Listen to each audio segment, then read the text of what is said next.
قاسم ہوں. تو یہاں پہ یہ نہیں کہا کہ میں عطا کرتا ہوں. حضور صلی اللہ علیہ وسلم نے کہا انا قاسم ہوں، میں قاسم ہوں.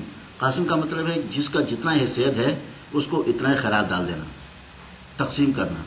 قاسم قسم سے، قسم یعنی تقسیم یا مقسم سے نکلا ہے. تو اس کا مطلب ہے کہ یعنی برابری کے ساتھ، کسی کے ساتھ ذاتی نہ ہو کہ سارا سب کچھ ایک کو دے دیا باقی جو ہے محروم رکھ دیا. تو اسی طریقے سے جو ہے نا یعنی دین کی جو ہے نا تقسیم ہوئی ہے. اور جو میں نے لاسٹ ٹائم بھی کہا تھا کہ یہ تقسیم کہاں سے شروع ہوئی ہے؟ یہ کلمہ طیبہ سے شروع ہوئی ہے، لا الہ الا اللہ محمد رسول اللہ. یہ ایک دو لائنیں ہیں لیکن اس میں اتنے پاور ہے ایک دفعہ کہنے سے. یعنی یہ انسان، یہ مسلمان، یہ پوری دنیا کے کافروں کے اوپر حاوی ہے. یعنی کوئی بھی اگر کوئی کہے گا کہ یعنی نصارہ یہودی نصارہ کے پاس آئے گا کہ مجھے کلمہ، مجھے مسلمان بنا دو، مجھے کلمہ سکھا دو. میرے پاس تو کلمہ نہیں ہے، مجھے تو اب جاؤ کسی اور، یعنی وہ وہاں سے ہو جائے گا مشرک کے پاس. مشرک کے پاس بھی یہ طاقت نہیں ہو کہ اس ایک انسان کو مسلمان بنائے. پھر وہ جا کے یعنی دوسرا جو ہے نا بدھزم کے پاس وہاں بھی جائے گا. پھر جو ہے نا وہ یعنی آتش پرست کے پاس جائے گا. تو پورے دنیا میں گھومے گا لیکن اس ایک انسان کو کوئی مسلمان نہیں بنا سکے گا. پھر آخر میں کوئی کہے گا کہ بھائی ایک یہاں پہ مسلمان نام کا ایک آدمی ہے تو اس کو کلمہ آتا ہے، جا کے اس سے لے لو. اور یہ کون ہے؟ یہ صرف وہ ہے جس نے زندگی میں صرف لا الہ الا اللہ محمد رسول اللہ پڑھا ہے اور اس کو آگے دین کا کچھ اس نے ابھی پتہ نہیں ہے. تو وہ انسان جا کے یعنی پھر اس کے پاس جائے گا کہ بھائی مجھے کلمہ پڑھا، تو مسلمان ہے، مجھے کلمہ پڑھا دو. تو وہ آدمی اس کو کلمہ پڑھائے گا. تو اسی لحاظ سے یہ ایک آدمی جس نے صرف کلمہ پڑھا ہے لا الہ الا اللہ محمد رسول اللہ، یہ پورے جو ہے نا کفر کی جو ہے نا عالم ہے. اس کے پاس جو طاقت ہے، جو علم ہے، وہ کافر آپ کو نہیں دے سکتا ہے. تو یہ حضور صلی اللہ علیہ وسلم کی ادنیٰ درجے کی وراثت مل گئی. اس کے بعد دوسری وراثت جو ہوتی ہے کہ وہ علم شریعہ ہے کہ یعنی ارکان شریع جو ہے وہ آپ نے جاننا ہے، اس کے علم آپ نے حاصل کرنا ہے، نماز کا، روزے کا، حج کا، زکوٰۃ کا. تو وہ انسان اس لیے کہ نماز کیسے پڑھتے ہیں، نماز کے اندر فرائض کتنے ہیں، نماز کے باہر فرائض کتنی ہے، روزہ کے کیا طریقہ کار ہے، کب سے کب تک روزہ رکھنا پڑتا ہے، روزے میں کیا کیا ممنوعات ہے، اور اس طریقے سے حج کب فرض ہوتا ہے، حج کی فریضت کیسے ہوتا ہے، حج کب ادا کیا جاتا ہے، اور حج کے لیے کیا کیا شروط مقرر ہیں. اس کے بعد جہاد کب فرض ہوتا ہے، جہاد کے لیے کب نکلنا پڑتا ہے، جہاد کے لیے کیا کیا قربانی دینا پڑتا ہے. یہ تمام چیز جاننا یہ شریعت ہے.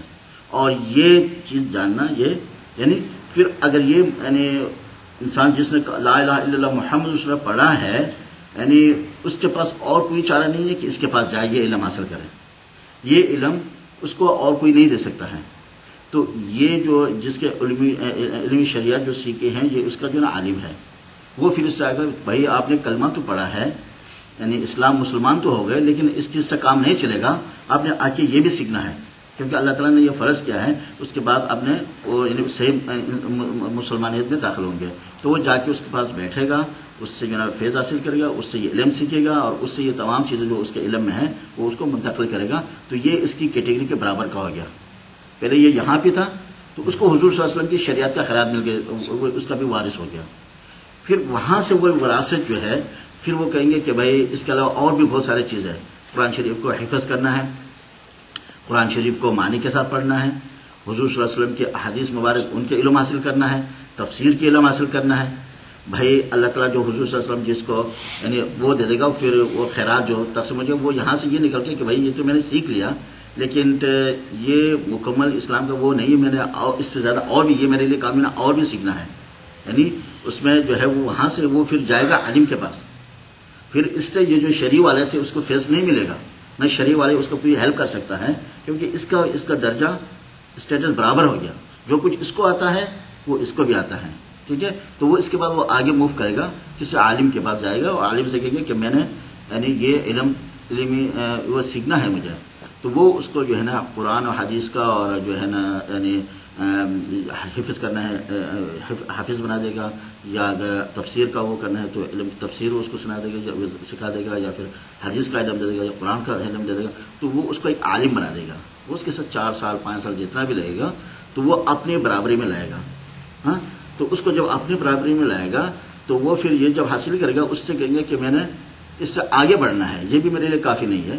تو وہ پھر جو ہے اس کو کسی اللہ کی ولی کا اشارہ دے گا کہ جاؤ میرے پاس جو کچھ تھا میں نے آپ کو دے دیا، اس کے علاوہ میرے پاس کچھ نہیں ہے، تو وہ حضور صلی اللہ علیہ وسلم کی وراثت اس کو یہ مل گئی۔ پھر وہ حضور صلی اللہ علیہ وسلم کی تیسری نعمت، تیسری وراثت جو ہے وہ پھر ایک مرشد کامل اس کو بتا دے گا کہ جا کے باقی جو کچھ سیکھنا ہے اس سے سیکھو۔ تو وہ کسی ولی کے پاس جائے گا، ولی اس کو مریدی میں لے لے گا، تو وہ یعنی شرعی بھی ہے اور جو ہے اس کو طریقت کا سکھائے گا، طریقت کیا ہے، اس میں مراقبہ کیا ہوتا ہے اور ذکر اذکار کیا کیسے کرنا ہے، اس کے کیا کیا فضائل ہے، کیا کیا درجے ہیں، تو اس لائن پہ لگا دے گا تاکہ اس کے اندرونی جو ہے دل کے جو یعنی جو دروازے ہیں وہ ایسے ایسا کھل جائے۔ وہ جب محنت کرتا ہے اس مرید کی اسٹیج پہ، اس کو پھر جو ہے نا اور تقویٰ اس حد تک پہنچ جاتا ہے کہ اللہ تعالیٰ کو قریب ہو جاتا ہے، اللہ تعالیٰ کو محبوب ہو جاتا ہے۔ جب اللہ تعالیٰ نے دیکھا کہ ہاں بھائی اس نے اتنا اس اسٹیج میں اتنا کام کیا ہے، یہ ابھی میرا دوستی کا قابل ہے، تو اللہ تعالیٰ پھر اس کو مجاہد کا درجہ دیتا ہے کہ یعنی ابھی آگے پروموشن ہو، تو یہ اس کو مجاہد کا بھی وراثت مل جاتی ہے۔ اس نے کس کا لے لیا؟ یعنی مسلمین کا وہ لے لیا، کلمہ پڑھنے کا، پھر شرعی جو ہے نا وہ وراثت لے لیا، پھر جو ہے نا علم کا وراثت لے لیا، پھر اس سے آگے مریدی کا وراثت لے لیا، اور پھر اس سے آگے جو ہے نا اس کو مجاہد کا، اور مجاہد کے بعد جو ہے اللہ تعالیٰ یعنی ان اللہ يحب المتطہرین۔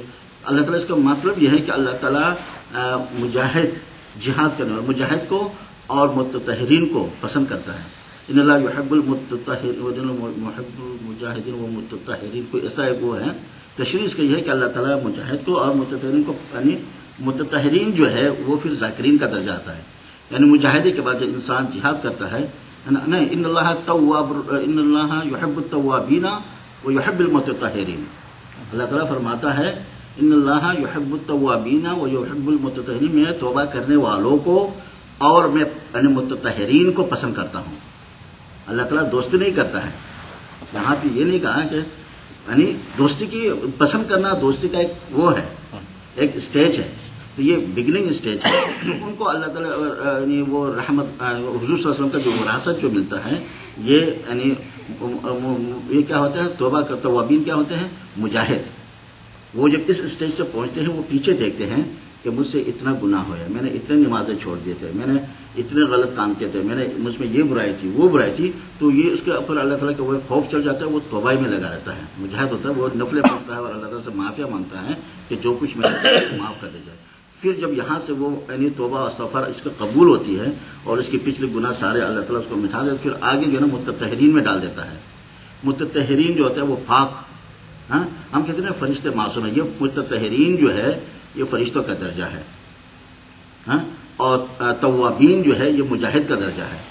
اس کو وجاہدوا فی سبیل اللہ لعلکم تفلحون، یعنی آپ اللہ کے راستے میں جہاد کرو، ہاں، تو یعنی تاکہ آپ معرفت تک پہنچو۔ تو اس کے بعد جو ہے نا اور متطہرین تک وہ پہنچ جاتا ہے، تو اس میں یہ ہوتا ہے کہ فرشتے کا درجہ اس کو ملتا ہے، یعنی وہ معصوم ہو جاتا ہے۔ پھر فرشتے کیا ہے، معصوم ہے، ان کے اوپر گناہ کا، اور وہ پاک ہے۔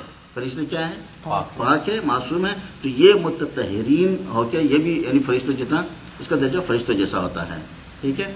اور اس کے بعد جو ہے یعنی پھر اللہ تعالیٰ اس کے اوپر فضل کرتا ہے مرشد کی نگاہ سے، وہ پھر جو ہے نا آگے جا کے یعنی مجذوب بن جاتا ہے، یعنی عابد ذاکر کی وجہ سے، ذاکر کے درجے کے بعد وہ مجذوب بن جاتا ہے۔ مجذوب کا مثال ایک پروانے کا ہوتا ہے، کیا ہوتا ہے، ایک شمع ہوتی ہے، ایک پروانہ ہوتا ہے نا، جیسے کہ یعنی وہ اللہ تعالیٰ کی، اس کو اللہ تعالیٰ کی نور نظر، اس کا خوف ان کو نہیں رہتا ہے، پھر وہاں سے پھر وہ حضور